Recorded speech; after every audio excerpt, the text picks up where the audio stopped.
السلام عليكم. وصفنا لليوم حلوة الويكاند لشرب الشاي.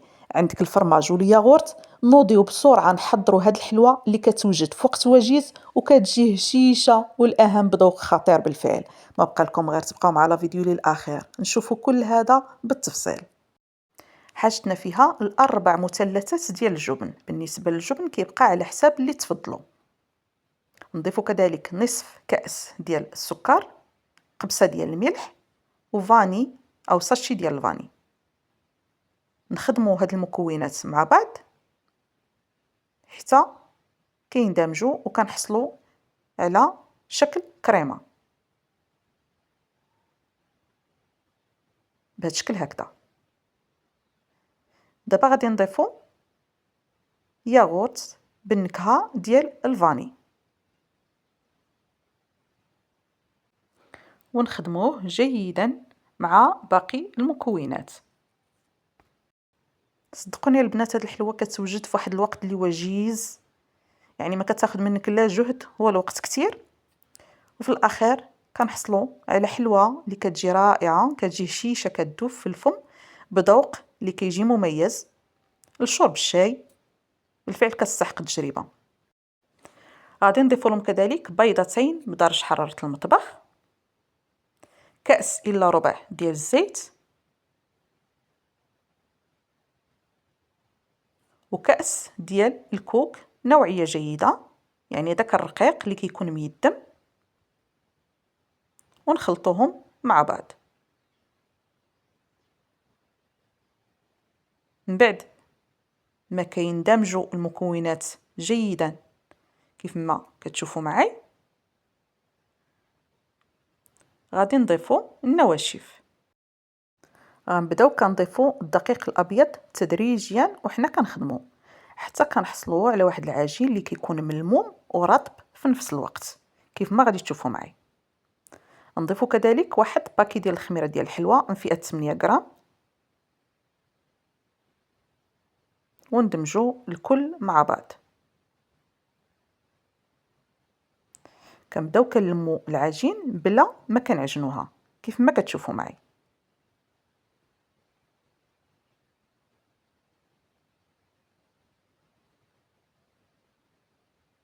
غادي نزيدوا القليل من الدقيق، يعني كنبقاو كنضيفوا شويه بشويه وحنا كنلموا.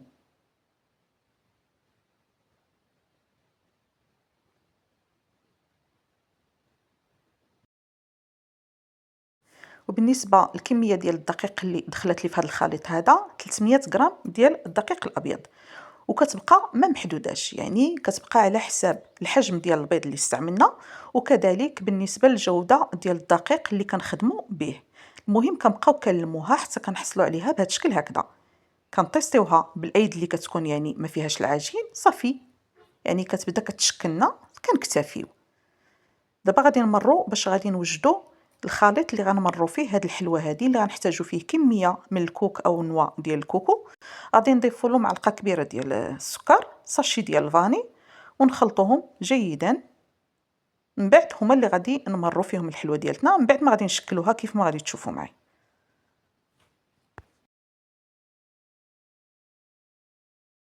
كناخذوا كميه من العجين وكنبداو كنشكلوها بهذا الشكل هكذا كيف ما كتلاحظوا معي.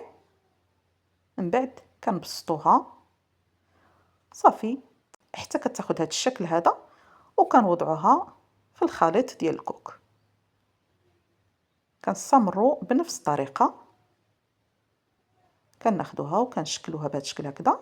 من بعد كنحربلوها يعني بهذا الشكل هكذا باش كتعطينا هذا الشكل هذا صافي، وكنستمروا هكا بنفس الطريقه حتى كنكملوا الكميه د العجين اللي عندنا، اللي كتخرج لنا بالفعل واحد الكميه اللي وفيره رغم المكونات اللي استعملنا قليله، يعني كتخرج واحد الكميه ما شاء الله. من بعد كنبقاو كنفندوها جيدا يعني في هذا الخليط هذا، وكنوضعوها في طاوه ديال الفرن اللي كنكونوا دهناها من قبل بالقليل من الزيت، وكنوضعوا الحلوه ديالتنا فيها.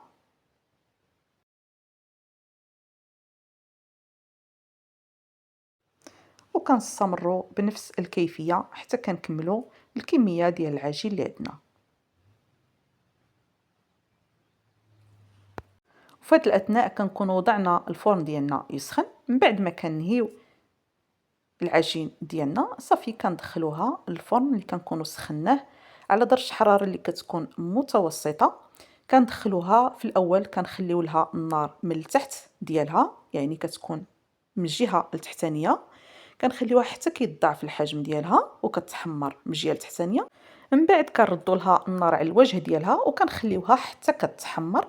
بعد ما كنخرجوها كنضيفوا لها بعض خطوط ديال الشوكولاته وكنقدموها في شكلها النهائي هو هذا كيف ما كتشوفوا معي.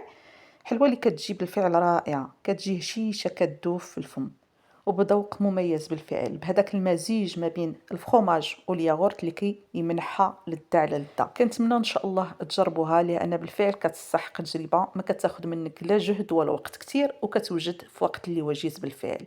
وانا ما بقى لي غير نخليكم على خير الى فيديو جديد ومختلف، وفي امان الله وحفظه، ودمتم في رعاية الرحمن.